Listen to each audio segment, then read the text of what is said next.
8월 16일 토요일 경건의 시간을 시작하겠습니다. 기도하겠습니다. 사랑과 정의의 하나님, 세상의 불의와 악인의 형통함으로 인해 흔들리는 저희의 마음을 주님 앞에 내어놓습니다. 성령님, 저희의 마음을 다스려 주사 악을 부러워하는 대신 오직 주님만을 의지하고 선을 행하는 참된 믿음을 허락하여 주옵소서.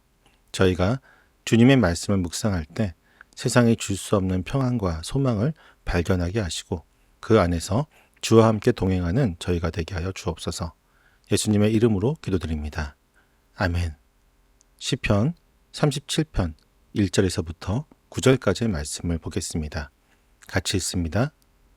악한 자들이 잘 된다고 해서 속상해하지 말며 불의한 자들이 잘 산다고 해서 시세워하지 말아라. 그들은 풀처럼 빨리 시들고 푸성귀처럼 사그라지고 만다. 주님만 의지하고 선을 행하여라. 이 땅에 사는 동안 성실히 살아라. 기쁨은 오직 주님에게서 찾아라. 주님께서 내 마음의 소원을 들어주신다. 내 갈 길을 주님께 맡기고 주님만 의지하여라. 주님께서 이루어 주실 것이다. 너의 일을 빛과 같이 너의 공의를 한낮의 햇살처럼 빛나게 하실 것이다. 잠잠히 주님을 바라고 주님만을 애타게 찾아라. 가는 길이 언제나 평탄하다고 자랑하는 자들과 악한 계획도 언제나 이룰 수 있다는 자들 때문에 마음 상해하지 말아라. 노여움을 버려라. 격분을 가라앉혀라. 불평하지 말아라. 이런 것들은 오히려 악으로 기울어질 뿐이다. 진실로 악한 자들은 뿌리채 뽑히고 말 것이다. 그러나 주님을 기다리는 사람들은 반드시 땅을 물려받을 것이다. 아멘. 우리가 살아가는 이 세상은 종종 정의가 뒤로 밀려가고 악인들이 성공하는 것처럼 보이는 불공정한 현실로 가득 차 있기도 합니다. 때로는 신실하게 살아가는 이들이 고난을 겪고 정직하지 못한 방법으로 살아가는 자들이 더 큰 성공을 거두는 것처럼 보일 때도 있습니다. 이러한 현실은 우리 마음속에 속상함과 분노 그리고 시샘을 불러일으킵니다. 본문은 바로 이러한 우리의 마음을 깊이 헤아리며 시작합니다. 이 시편은 다윗이 동료 신자들에게 전하는 교훈과 권면입니다. 그는 악한 자들이 잘 된다고 해서 속상해하지 말며 불의한 자들이 잘 산다고 해서 시세워하지 말아라라고 단호하게 권면합니다. 악인의 번영을 부러워하고 근심하는 마음은 본질적으로 하나님의 공의를 의심하는 태도와 같습니다. 하나님께서 과연 살아계시고 정의를 행하시는가에 대한 의심이 우리 마음속에 들어오는 것입니다. 그러나 다윗은 그들의 번영이 우리 눈에 성공처럼 보이지만 그 뿌리가 깊지 않기 때문에 오래가지 못하는 거짓된 번영에 불과하다고 말합니다. 그는 그들의 모습을 풀처럼 빨리 시들고 푸성귀처럼 사그라지고 만다라고 비유합니다. 중동 지방의 기후에서 봄에 잠시 푸르렀다가 뜨거운 햇볕 아래 금방 말라버리는 풀잎처럼 그들의 성공은 한순간의 허상이라는 것입니다. 잠언이 끊임없이 강조하고 있듯이 악인의 번성은 결코 길지 않기 때문에 경건한 자들이 질투할 이유가 전혀 없습니다.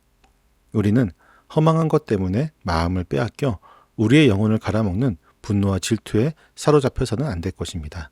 오히려 악인의 성공을 보고 마음이 상하는 것은 우리 스스로 악에 빠지게 될 위험을 품고 있는 것과 같습니다. 다윗은 악인들의 번영을 보면서 흔들리는 우리의 마음에 단순히 부정적인 경고만 던지지 않습니다. 대신 흔들리지 않는 삶의 확고한 원리들을 제시하면서 오직 주님만을 바라보는 삶의 태도를 권면합니다. 먼저 그는 주님만 의지하고 선을 행하라고 권면합니다. 모든 것을 이해할 수 없을 때에도 흔들리지 않는 믿음으로 하나님의 주권적인 통치를 신뢰하는 것이 우리의 신앙의 기초입니다. 그리고 하나님을 향한 깊은 신뢰는 우리 삶에서 선한 열매를 맺게 하며 그 결과 우리는 이 땅에서 평안히 거하게 될 것입니다. 이어서 우리는 기쁨을 오직 주님에게서만 찾아야 합니다. 하나님과의 관계가 깊어지면 우리의 마음 깊은 곳에 있는 영적인 갈망은 세상의 성공이 아닌 오직 주님만이 채워질 수 있음을 깨닫게 됩니다. 하나님과 뜻이 하나가 될 때 우리의 소원 또한 하나님의 뜻과 일치하게 될 것입니다.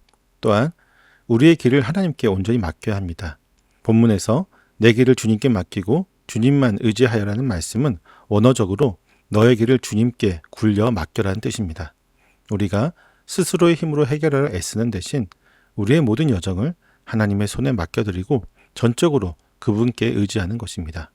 무엇보다 우리를 둘러싼 혼란과 불의 속에서도 조용히 하나님만을 바라보며 그분의 때를 기다려야 합니다. 잠잠히 주님을 바라고 주님만을 애타게 찾아라. 이것은 아무것도 하지 않은 수동적인 상태가 아니라 우리 자신의 방법으로 행동하려 하지 않고 오직 하나님의 일하심을 소망하는 적극적이고도 고요한 기다림이라고 할 수 있습니다. 악인의 번영을 부러워하지 않고 오직 주님만을 의지하며 살아가는 자들에게는 하나님의 확실하고 변함없는 약속이 주어집니다. 하나님의 약속은 먼저 내면의 기쁨과 평안으로 우리를 채우십니다. 하나님과의 친밀한 교제 속에서 우리의 영적인 갈망은 오직 주님만이 채워주실 수 있음을 깨닫게 되고 세상에 줄 수 없는 참된 기쁨을 누리게 됩니다. 그리고 하나님의 정의는 우리의 일을 밝히 드러내 보이실 것입니다. 너의 일을 빛과 같이 너의 공의를 한낮의 햇살처럼 빛나게 하실 것이다. 당장은 세상이 우리의 정직함을 몰라주고 불의가 승리하는 것처럼 보일지라도 하나님께서는 반드시 우리의 의로움을 빛처럼 밝히 드러내실 것입니다. 이 약속은 하나님의 정의가 해가 뜨는 것처럼 확실하다는 것을 의미하며 우리에게 큰 위로를 건넵니다. 결국 이 모든 과정은 궁극적인 약속으로 이어집니다. 진실로 악한 자들은 뿌리째 뽑히고 말 것이다.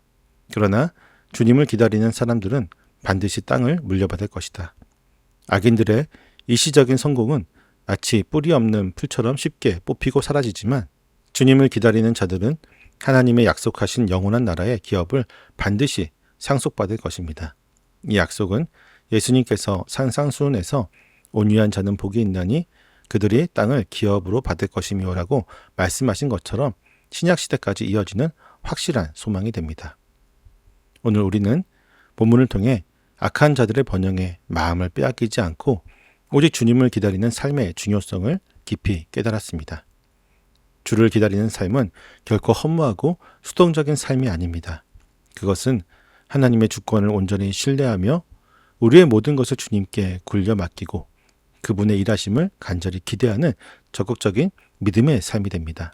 세상의 빠른 성공과 화려한 번영이 우리를 유혹할 때 우리는 시들어버린 풀잎과 같은 악인의 길을 부러워하지 말고 오직 주님께서 약속하신 영원한 기업을 바라보아야 합니다.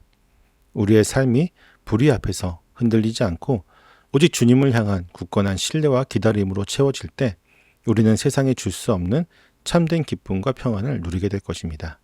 진정한 믿음의 사람들은 결코 세상의 성공을 쫓아가지 않고 오직 주님의 약속을 붙들고 그분을 기다리게 됩니다.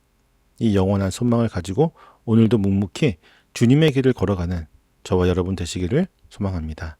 기도하겠습니다.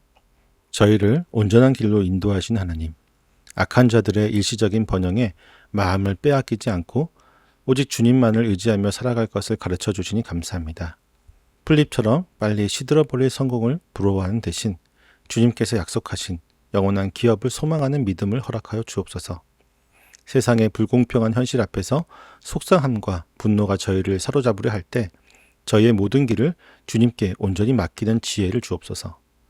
아무것도 할 수 없다고 생각되는 순간에도 잠잠히 주님을 바라며 하나님의 일하심을 소망하는 적극적인 믿음의 삶을 살게 하옵소서. 저희의 삶이 세상의 성공을 쫓아가는 대신 주님의 약속을 붙들고 인내하며 기다리는 거룩한 여정이 되기를 소망합니다. 오늘도 저희 삶에 역사하실 것을 믿사오며 예수님의 이름으로 기도드립니다. 아멘.